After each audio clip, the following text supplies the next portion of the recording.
The girl had been born in a season when the rains refused to fall, and the cracked earth seemed to whisper for relief. Her mother said she came into the world without a cry, only with eyes so large and unblinking that the midwives turned away, whispering that such eyes belonged not to children but to spirits who had chosen the wrong skin. For many days after her birth, the house was filled with uneasy silence, broken only by the child's humming. It was not the playful murmur of a newborn, but a sound too steady, too measured, as though she were carrying the weight of songs that did not belong to her. The old women of the village shook their heads, muttering that this child would never live long. But she lived. She grew. And with each year, the strange hum of her voice deepened, folding into moments of silence so profound that anyone near her felt their chest tighten, as if some truth too heavy for words was about to fall upon them. Her name was Lami, and she quickly became both the pride and the unease of her family. When she was little, she could tell her mother when a guest would knock at their door before the sound of footsteps ever touched the yard. At times she would stop in the middle of grinding millet, her small hands trembling, and whisper that a child across the village was about to fall sick. Days later her words would prove true. At first, the villagers claimed it was only childish guessing, but as the seasons passed, it was harder to deny that she carried something beyond sight. Once, during a market day, she sang softly to herself, a tune without words, and halfway across the market a basket of pottery slipped from a woman's grip and shattered into dust. People stared at Lami as though her song had commanded the clay to return to earth. As she entered her teenage years, her presence became a storm no one knew how to live with. The elders saw in her the echo of the seers of old, the ones who had guided kings and brought warnings of famine. But times had changed. The village no longer wanted the burden of mysteries. The chief said that what they needed was harvest, trade, and peace, not a girl who unsettled the heart with whispers of things not yet happened. And yet, whenever a shadow hung over the village, it was Lami they turned to, though their voices carried both pleading and resentment. "Sing for us," they would demand. "Be silent for us," they would demand. They did not know which one would open the path to the truth, and so they watched her with equal measures of fear and hunger. Her gift was not one she controlled fully, and that frightened her as much as it frightened others. Sometimes as she sat by the fire, her lips would move without sound, and her eyes would fix on something unseen. In those moments her family knew not to touch her. If she sang in those moments, the room would fill with heaviness, as though a funeral drum were echoing ahead of its time. If she sat in silence, her silence itself became a warning, and people would wait, tense, until the moment passed. There was once a boy, bold and reckless, who tried to mock her by covering his ears when she sang. Days later he was found in the forest, bitten by a snake whose presence no one else had sensed. From then on, the youths who once laughed at her kept their distance, whispering her name only when necessary. Yet she was still a girl with the same longings that any girl carried. She wanted to sit in the moonlight with the other girls, weaving stories and laughter. She wanted to carry calabashes of water without people stepping aside as though she were cursed. But each attempt to be ordinary only drew the village's eyes back to her. When she sang and played, they demanded to know what disaster was on the way. When she laughed in silence, they grew restless, fearing she was withholding something. Even those who secretly admired her beauty, her slender figure, her eyes that glowed like pools of oil under lamplight, kept their distance, for to love her was to risk the weight of her gift falling upon their lives. Her parents bore their own burden. A mother wants her child to be celebrated, not feared. A father wants to speak of his daughter's future, not silence the rumors that trailed her like shadows. They tried to shelter her, to convince her to keep her visions hidden, but visions do not ask permission. They came in dreams, in songs, in moments of quiet that arrived uninvited. And when they came she could not stop them. Once she dreamt of the chief's favorite cow collapsing in the field, and she woke crying. By midday the cow was gone. Her parents knew then that to silence her gift was to deny truth itself, and yet truth in their village was not always welcome. By the time she reached womanhood, the whispers around her had hardened into certainty. She was no ordinary girl. She belonged half to the world of the living and half to the unseen. The elders no longer allowed her to sit among them, fearing that her visions would strip away their pride. The children no longer played with her, for their parents warned them not to invite her gaze. But in the quiet of night, when the air was heavy and the crickets hummed, the same people who avoided her came to her door, asking her to sing, to see, to tell them what lay ahead. And so she was trapped between rejection and need, feared and envied, cursed and revered. Yet Lami bore it all with a strange stillness. She did not cry when mocked, nor did she boast when proven right. She carried her visions as though they were burdens placed in her hands by forces greater than herself. To some, this stillness was another reason to fear her, for they mistook it as coldness. But in truth, it was her only shield. She knew too well that her gift was both a blessing and a curse. She saw how people longed for her voice when storms threatened, yet recoiled from her when the sun was high. She learned to keep her songs low, her silences long, and her heart guarded. And though she was still young, she carried herself like one who had already walked through lifetimes of sorrow. The villagers might have called her a seer, a prophet, a cursed child. But to herself she was only a girl who wanted to be seen as human. A girl whose songs were not always warnings, whose silences were not always omens. But destiny rarely bends to such desires. Even as she longed for an ordinary life, the path ahead was already gathering in the shadows, waiting for the moment when her gift would no longer be something the village could half embrace and half deny, but something they would seek to control, or to destroy. The whispers began in corners where shadows thickened, spoken by voices that feared the light of truth. She was young, her presence carrying an unusual gravity, a weight that made even elders hesitate before her gaze. Though her eyes were soft and unassuming, people knew they were not ordinary eyes. Through her silences, visions slipped into the world. When she hummed a low song, storms would either break apart or gather. When she fell silent at the edge of the village, hunters hesitated, knowing the animals they sought might be scarce or dangerous that day. And when she sang gently into the wind, mothers clutched their children closer, hoping she was not foretelling sickness or loss. She was gifted, or cursed depending on whom you asked. Some said she had been touched by spirits before her birth. Others whispered that her mother must have made a pact with powers that lived in the rivers or mountains. Whatever the truth, her ability unsettled the village. Those who benefited from her visions praised her quietly in private, but those whose power depended on fear or deceit found themselves exposed. A chief whose schemes were uncovered before they bore fruit, a traitor whose hidden thefts were spoken of in her song, a jealous sibling who knew they could never shine where she stood, all carried their envy like hot embers pressed into their palms. The elders especially began to see her not as a blessing but as a danger. In a place where age was meant to command respect and authority, how could a young woman's gift weigh heavier than their words? Every time she spoke of sickness before it struck, or famine before it spread, the people's eyes shifted, not toward their counsels but toward her. To them, it felt like their wisdom was being stolen, their authority eroded grain by grain. And what was envy but a seed that, when watered by fear, grew into cruelty? Her siblings were no gentler. One brother nursed a bitterness that clung to him like a shadow. For every time someone praised her songs, he felt himself shrinking. "Why do they not look at me?" he would mutter, his voice sharp like a blade. A sister, older yet never admired, carried the sting of comparison with her everywhere. In her heart she longed to see her siblings silenced, to once again feel her own beauty or cleverness acknowledged without being eclipsed.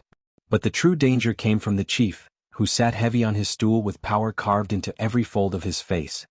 He understood the people's hearts, and he saw how easily they bent toward her visions.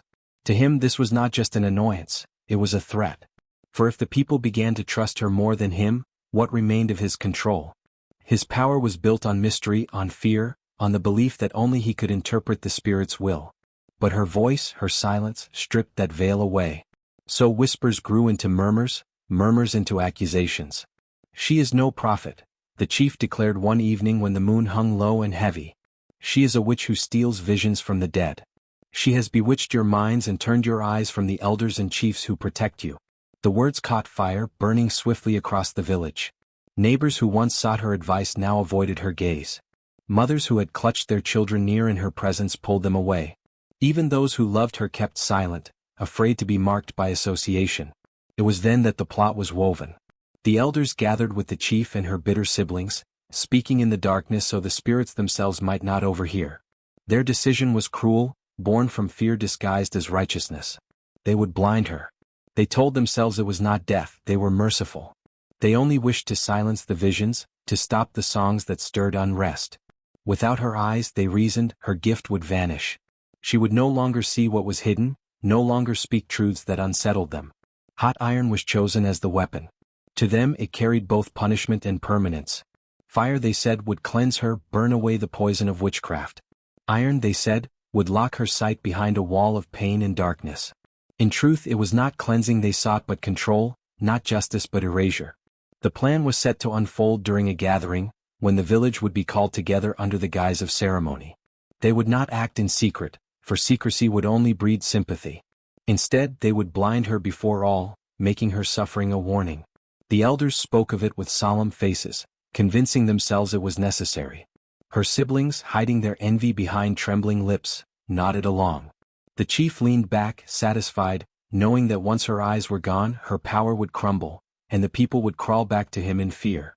But the girl, though unaware of the exact shape of their plot, felt its weight in the air.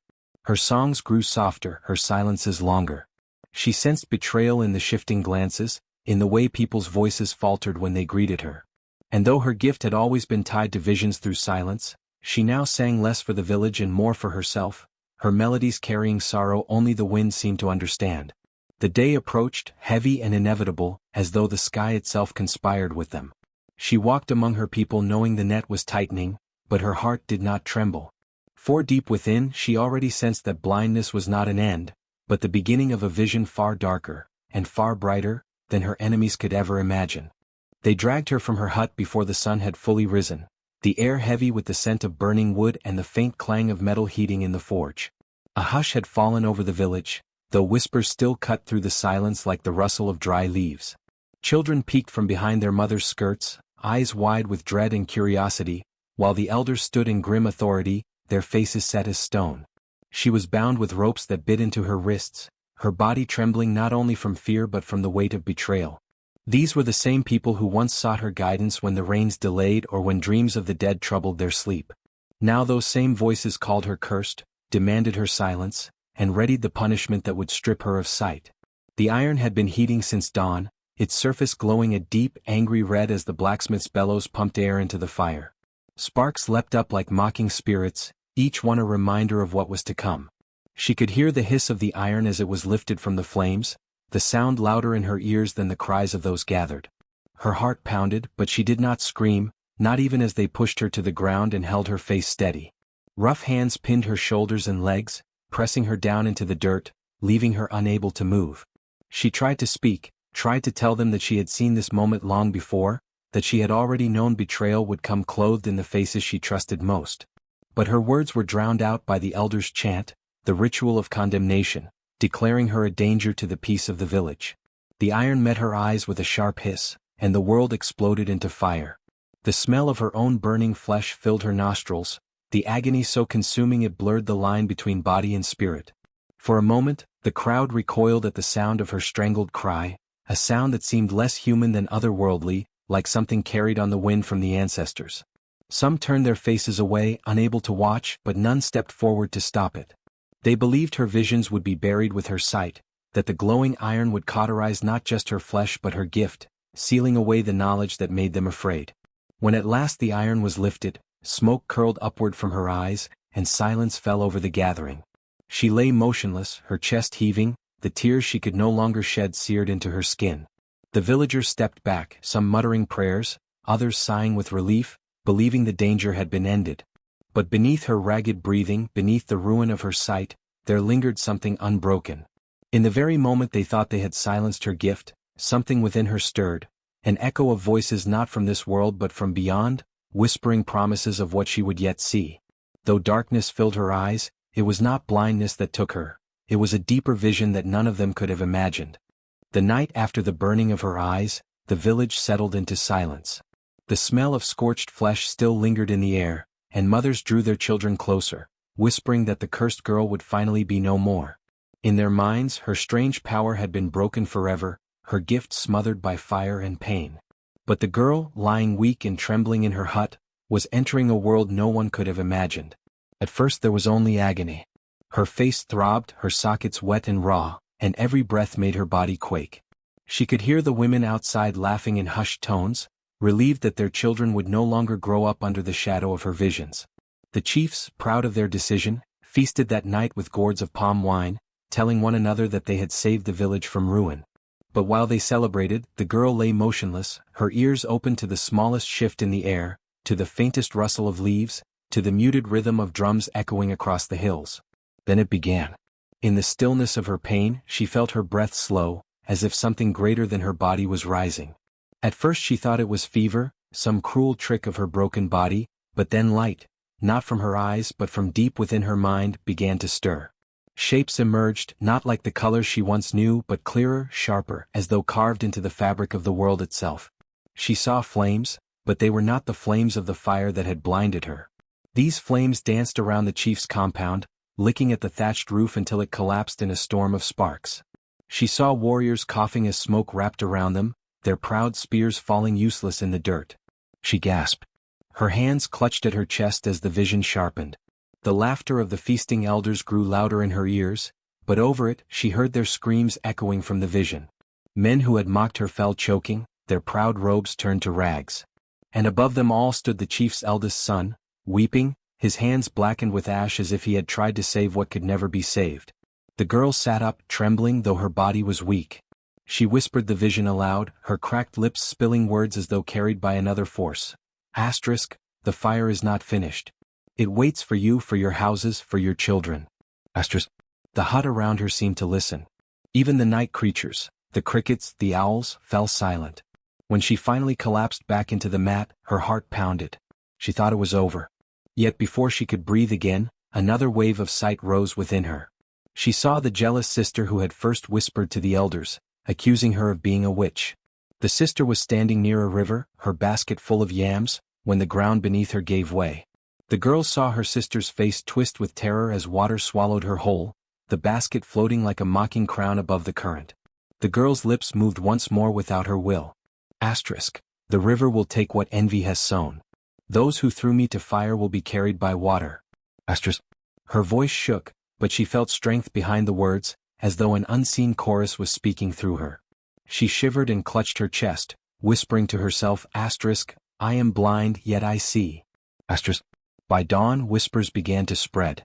A child fetching water near her hut had heard her speaking in the night, describing flames and drowning. The child told his mother, who told another, and soon half the village knew. Though her eyes had been burned, her visions had not died. Instead, they had deepened, sharpened. At first, the elders dismissed it as nonsense. They said she was delirious with pain, her mind broken by suffering. But unease stirred in their hearts, for even as they tried to deny it, they could not forget the way she had once predicted misfortunes with frightening accuracy. One old man who had been silent during her punishment, muttered to himself, You cannot blind the sky. Even if you cover the sun, the winds will still carry light. The girl herself felt both terror and awe. She had expected darkness forever, but what filled her instead was a storm of visions, some gentle, some cruel. She saw her path stretching far into the days to come. Faces she knew and faces she did not, lives flickering like torches in the night. She wept, not for herself but for the weight of what she now carried.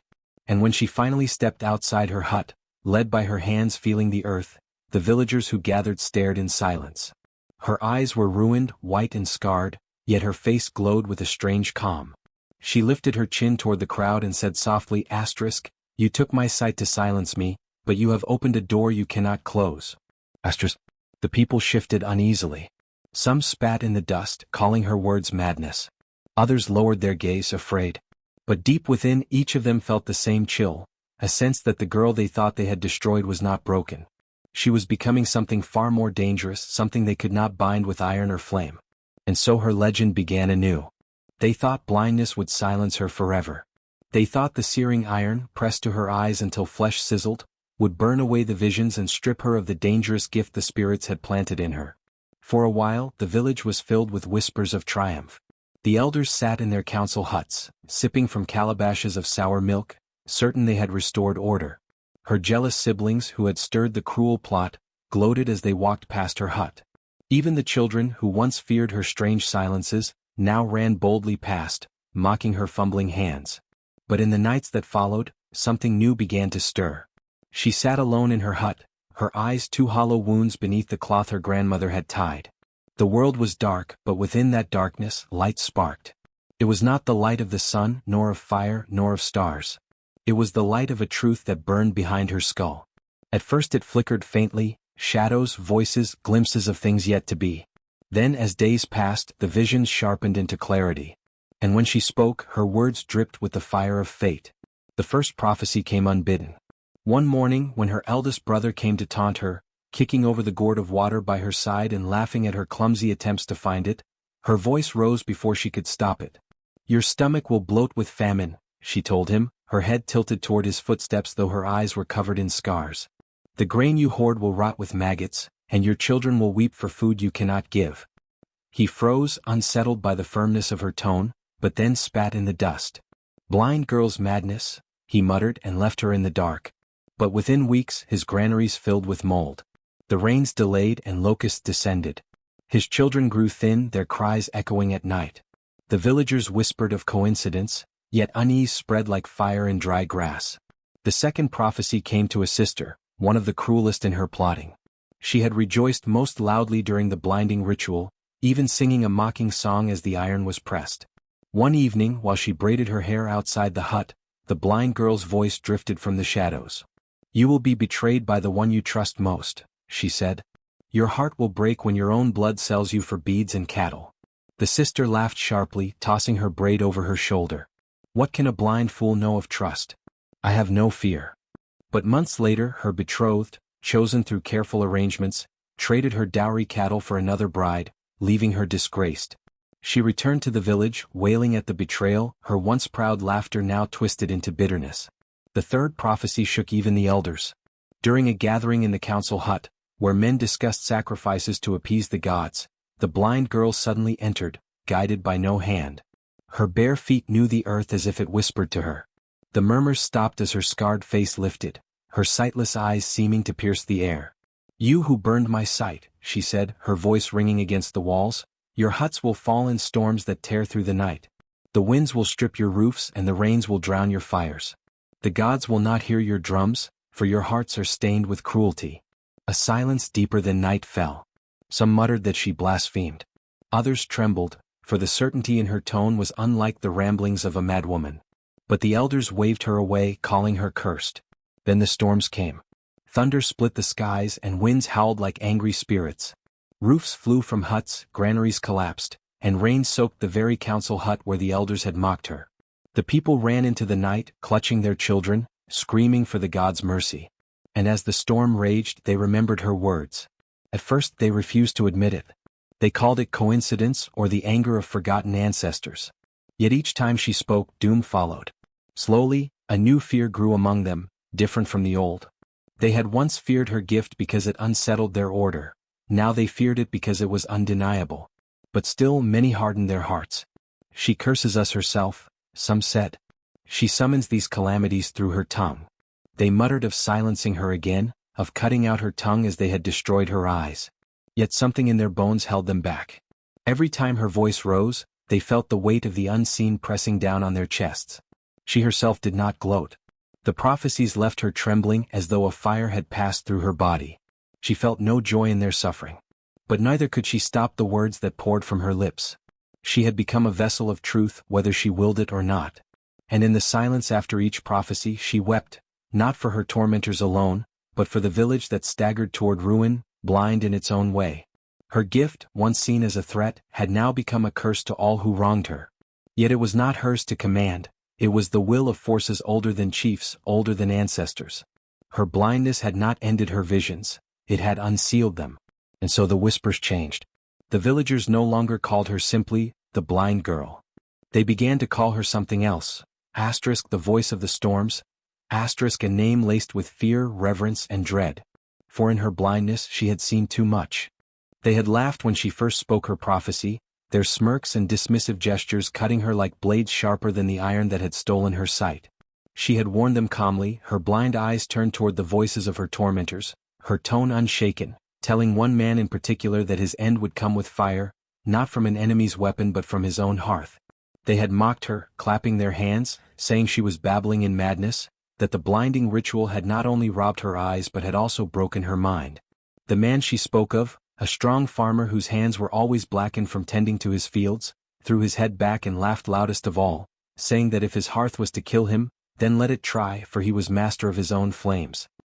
He spat near her feet, insulted her blindness, and went on his way as though her words meant nothing.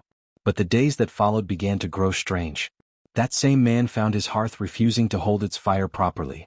Sparks jumped too wildly, smoke drifted where it should not, and flames licked higher than his control could manage.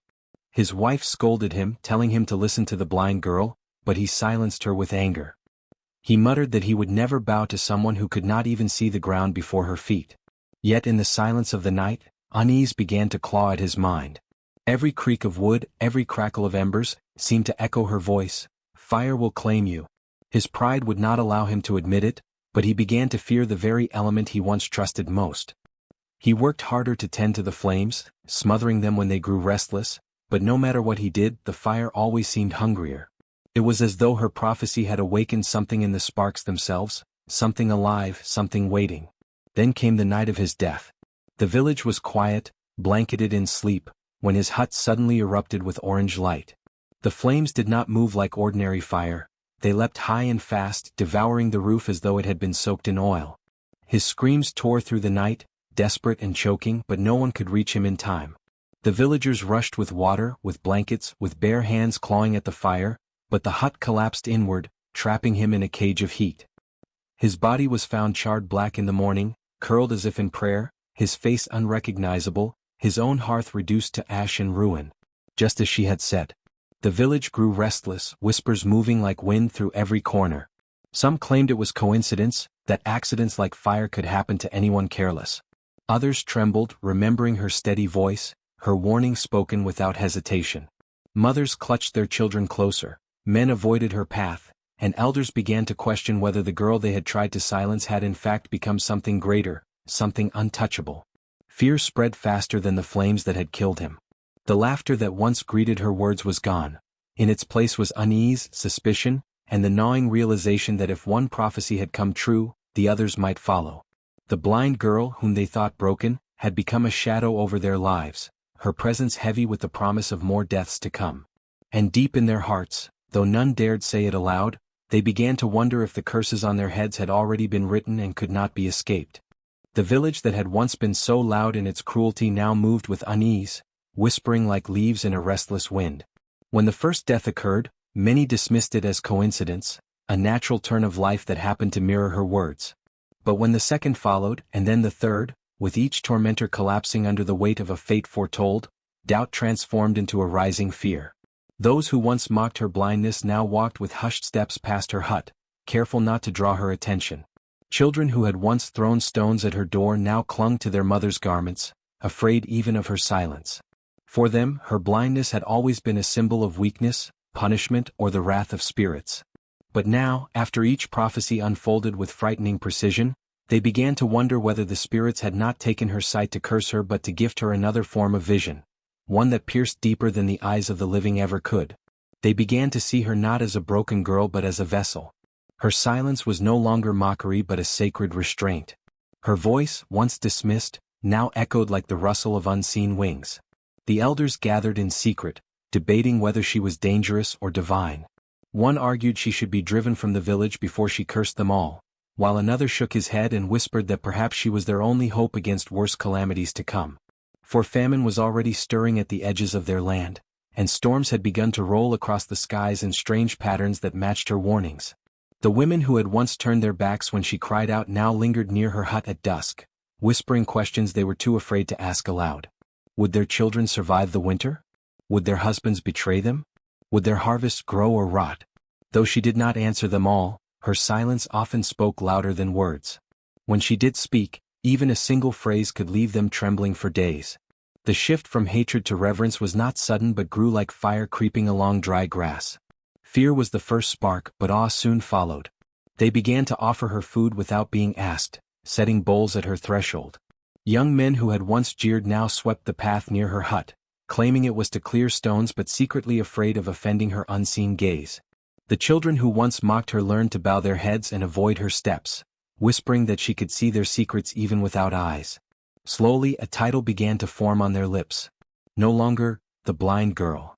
No longer, the cursed one. They began to call her, the seer. The transformation of the village was not only in their treatment of her but in their understanding of themselves. They realized that what they had once called weakness was in fact the birthplace of her strength. They saw that cruelty had not silenced her spirit, it had sharpened it. And in this awakening, they were confronted with their own shame. The same hands that had tormented her now trembled when they offered her gifts. The same voices that had spat on her name now prayed that she would speak it kindly in her visions. The village began to change in its rhythms. Decisions once made by elders alone were now weighed against her visions. Farmers waited to plant until she murmured of rains. Hunters postponed their journeys if she whispered of death waiting in the tall grass. Even births were marked by her words, mothers clutching their newborns to her threshold in hopes of a blessing rather than a curse. But beneath their reverence, fear still lingered. For they knew the same tongue that foretold sickness and storms could yet turn against them. Her words had power, and power was dangerous when wielded by one who had suffered at their hands. Each act of kindness they showed her carried a shadow of self-preservation. Love and fear were now threads of the same cloth. Still, something in the air shifted permanently. Her blindness was no longer seen as emptiness but as a doorway to a vision beyond the visible world. Where once they had cursed her, now they whispered prayers in her name, uncertain whether they spoke to her or through her to the spirits that shadowed her steps. The village that once delighted in cruelty was now haunted, reshaped by the weight of her presence. And in the silence of her hut, she too felt the transformation. No longer surrounded by scorn, she was surrounded by watchful silence, respect edged with trembling.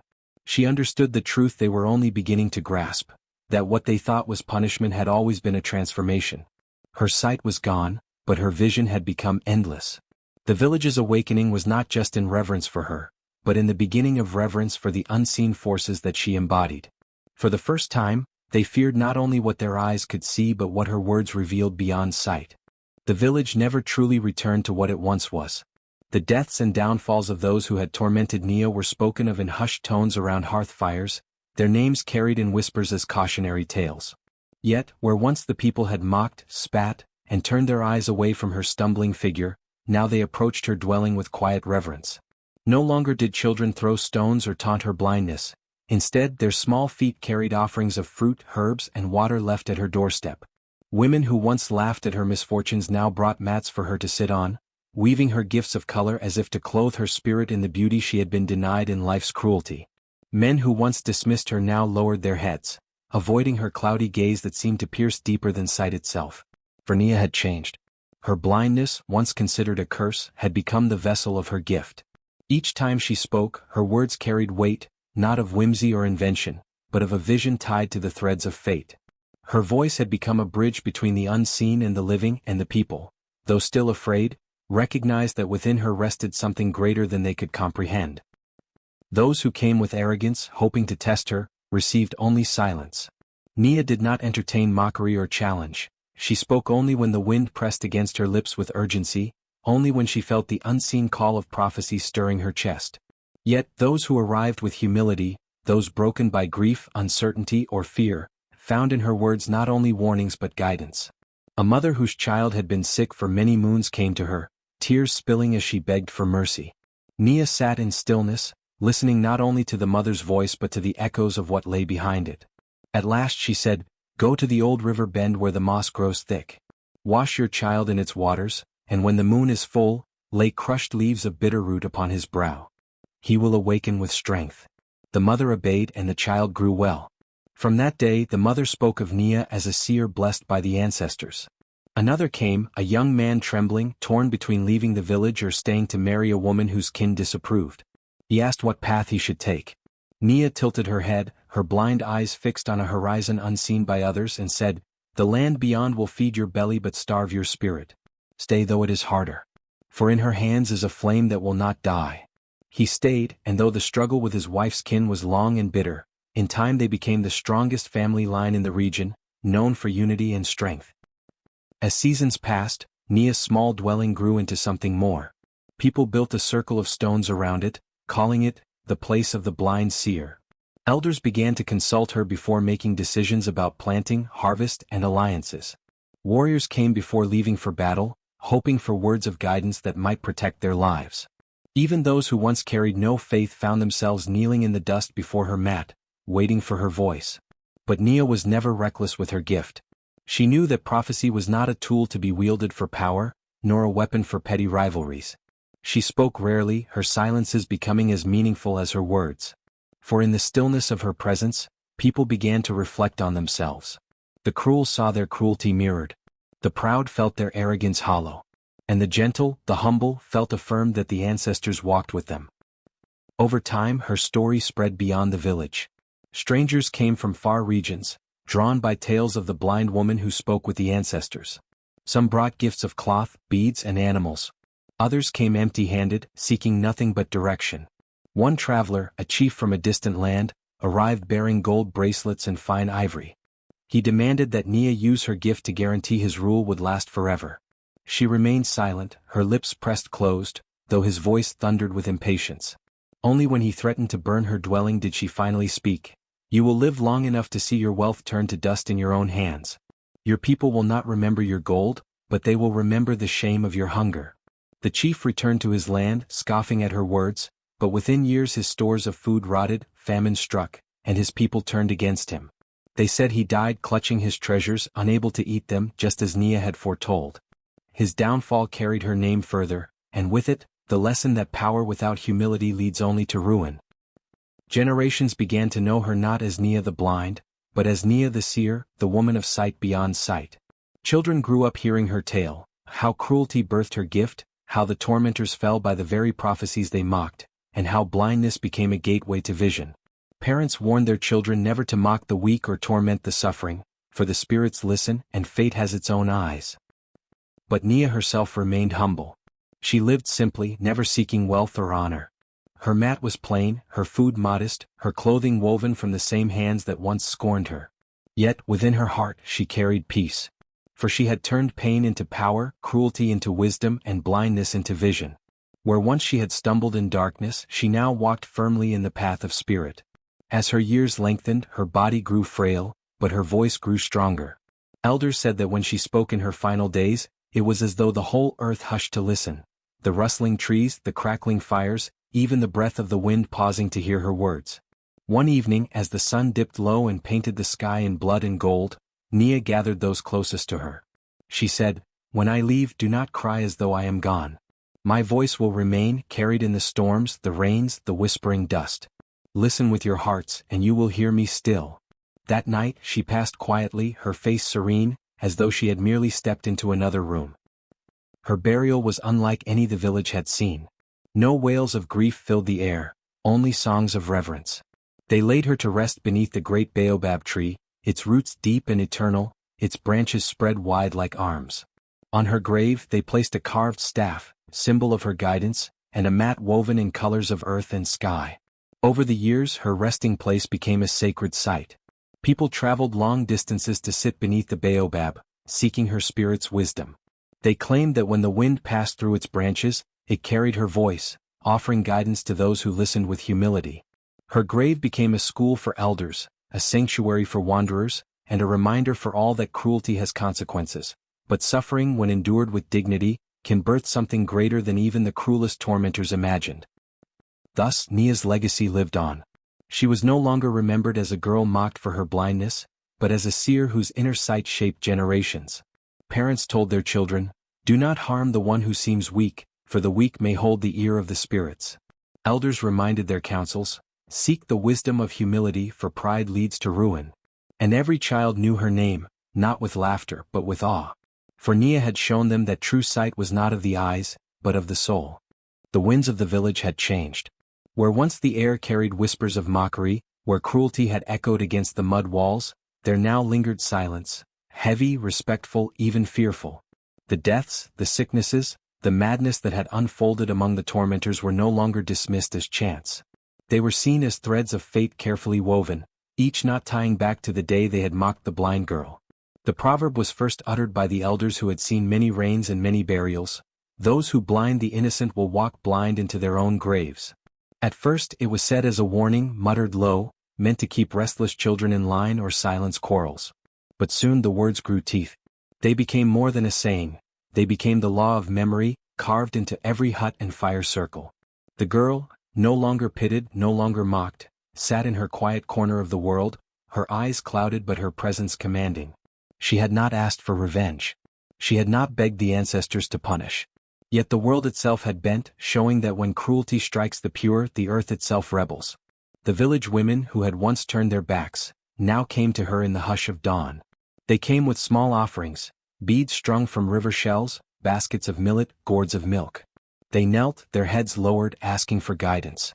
Some came for healing, others for blessings, and still others merely to be near her, as if her silence carried protection. The girl who had once cried into the dust, now became the keeper of peace. The proverb was repeated by mothers teaching daughters. Do not mock what you do not understand. Do not harm what you cannot see. The spirit of the fathers spoke it to their sons at hunting fires. Power is not in the arm that strikes but in the heart that knows mercy. And to the children, it was woven into songs, sung as they played beneath the sun.